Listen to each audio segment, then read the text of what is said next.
कालाम्भोदोज्ज्वलाङ्गम्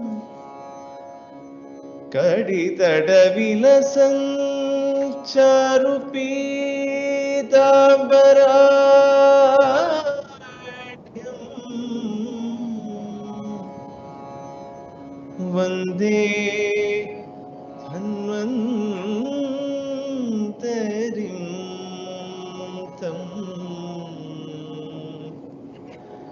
निखिलगदवनप्रौढि दावाग्निलीलम्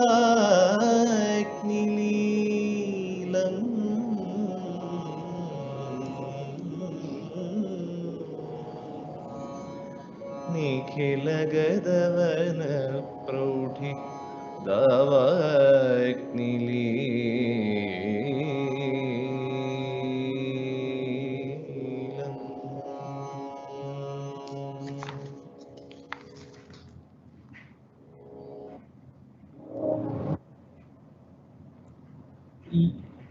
यह बहुत ही हर्ष का विषय है कि आज के जो हमारे श्रोतागण हैं, ये समस्त भारत के चिकित्सा अधिकारी, आयुर्वेद चिकित्सा अधिकारी हैं, जिनके माध्यम से हम आयुष संवाद का कैंपेन चलाने वाले हैं। इसके उपरांत एक छोटी सी डॉक्यूमेंट्री बनाई गई है मिनिस्ट्री ऑफ आयुष द्वारा, जिसमें जो मिनिस्ट्री द्वारा कोविड पैंडेमिक में आयुर्वेद और other system of pathies Ayush को लेकर के जो भी रिसर्च और पब्लिक सेक्टर में काम किया गया है, वो उसको दर्शाएगी। ये आप लोगों के लिए प्रस्तुत है।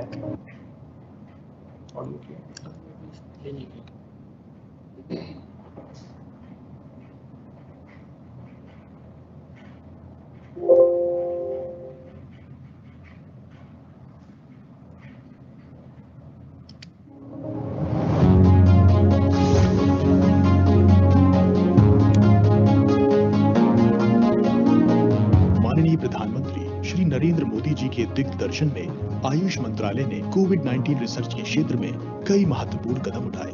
कोविड-19 की इस लड़ाई में सहयोग के लिए आयुष मंत्रालय ने 7,99,000 आयुष चिकित्सकों की मदद से आम आदमी की रोग प्रतिरोधक क्षमता को बढ़ाने का प्रयास किया। इस कठिन समय में आयुष मंत्रालय द्वारा जारी किए गए self care advisory, guidelines for practitioners और नेशनल क्लिनिकल मैनेजमेंट प्रोटोकॉल एवं post Covid management guidelines based on Ayurveda and yoga ने आम जनता को स्वस्थ रहने में मदद की।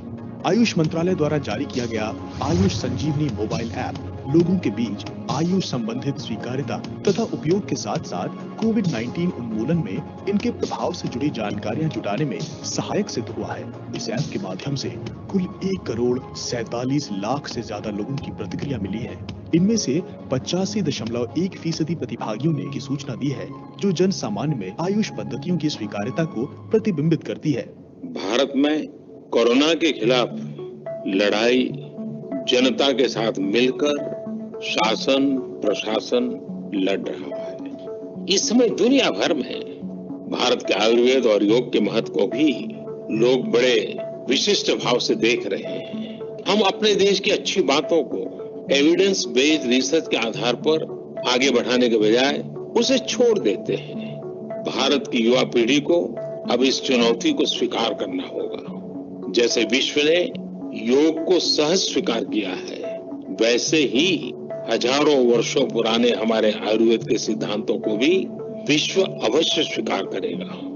कोविड-19 के प्रबंधन में वैज्ञानिक अनुसंधान द्वारा आयुष की भूमिका को अंतर्राष्ट्रीय स्तर पर सिद्ध करने के लिए ICMR, एम्स, DBT, CSIR जैसे अनुसंधान संस्थानों की सहभागिता से एक टास्क फोर्स का गठन किया गया।